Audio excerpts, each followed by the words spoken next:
नमस्कार दोस्तों। बाजार की धड़कन समझने वालों के लिए आज की ये खबर बेहद अहम है। अगर आप भी ये सोच रहे हैं कि शेयर बाजार हर साल वही पुराने तेज रिटर्न देगा, तो जरा ठहरिए। कोटक महिंद्रा एएमसी के मैनेजिंग डायरेक्टर नीलेश शाह ने बाजार को लेकर जो तस्वीर खींची है, वो हर निवेशक को सोचने पर मजबूर कर देती है। सीएनबीसी आवास के बर्थडे सेलिब्रेशन के मौके पर मार्केट आउटलुक पर बात करते हुए नीलेश शाह ने कहा कि पिछले 5 सालों में निवेशकों ने बाजार को T20 मैच की तरह खेलते देखा। हर बॉल पर चौका, हर ओवर में रन और जबरदस्त एक्साइटमेंट। लेकिन अब बाजार का खेल बदल चुका है। अब ये T20 नहीं, टेस्ट मैच बन गया है। अब हर बॉल को समझना पड़ेगा, हर शॉट सोच समझ हर खेलना होगा। नीलेश शाह का साफ कहना है कि बाजार इस वक्त फेयर वैल्यू पर है, यानी जो तेज रिटर्न सिर्फ वैल्यूएशन री रेटिंग से मिलते थे, वो दौर अब पीछे छूट चुका है।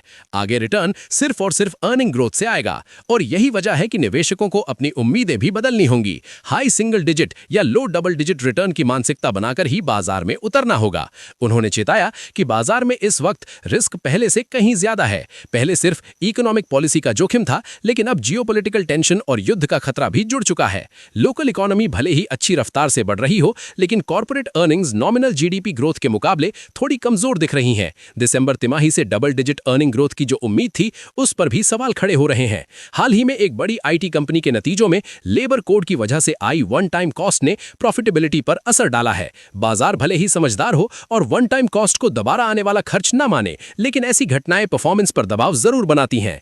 नीलेश शाह ने साफ शब्दों में कहा कि अब वैल्यूएशन री रेटिंग की ज्यादा गुंजाइश नहीं बची है।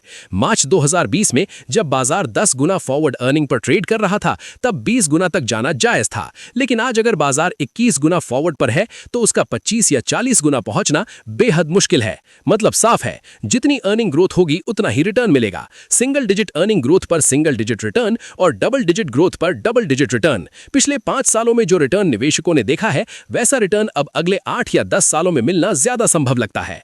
भारत अमेरिका ट्रेड डील पर भी नीलेश शाह ने निवेशकों को सतर्क रहने की सलाह दी। उनका कहना है कि इतनी लंबी बातचीत के बाद जब भी कोई डील होती है, तो उसके पीछे कई मतभेद और शर्तें छुपी होती हैं। डील की असली तस्वीर डिटेल से ही साफ होगी। अभी तक ट्रेड डील ना होने की वजह से टेक्सटाइल, हैंडीक्राफ्ट, जेम्स ज्वेलरी और एक्वाकल्चर जैसे सेक्टरों पर दबाव रहा है। अगर डील में बैलेंस बनता है, तो टेक्सटाइल और एक्वाकल्चर सेक्टर की कंपनियों को फायदा मिल सकता है। आईटी सेक्टर को लेकर नीलेश शाह का नजरिया बेहद दिलचस्प है। उन्होंने क्रिकेट की भाषा में समझाया कि हर बड़े बल्लेबाज के करियर में एक लीन पैच होता है। सचिन तेंदुलकर हो या विराट कोहली, सबको खुद को री इन्वेंट करना पड़ा। आईटी सेक्टर में भी यही कहानी दोहराई जा रही है। कुछ कंपनियां एआई के दौर में खुद को ढाल नहीं पाएंगी, लेकिन कुछ कंपनियां ऐसी होंगी जो एआई का इस्तेमाल करके अपने क्लाइंट्स को सस्ते, तेज और बेहतर समाधान देंगी। खास तौर पर एंटरप्राइज एआई का क्षेत्र आने वाले समय में बड़ा रोल निभाने वाला है, जहां डेटा को सही तरीके से तैयार करना, सुरक्षित रखना और उस पर एआई की लेयर लगाना बेहद अहम होगा। निवेशकों को उन कंपनियों पर नजर रखनी चाहिए जो इस बदलाव के लिए लगातार तैयारी कर रही हैं। ऑटोमोबाइल सेक्टर को लेकर भी नीलेश शाह ने ज्यादा उम्मीदें न रखने की सलाह दी। उनका कहना है कि यह सेक्टर काफी हद तक फ्रंट लोड हो चुका है।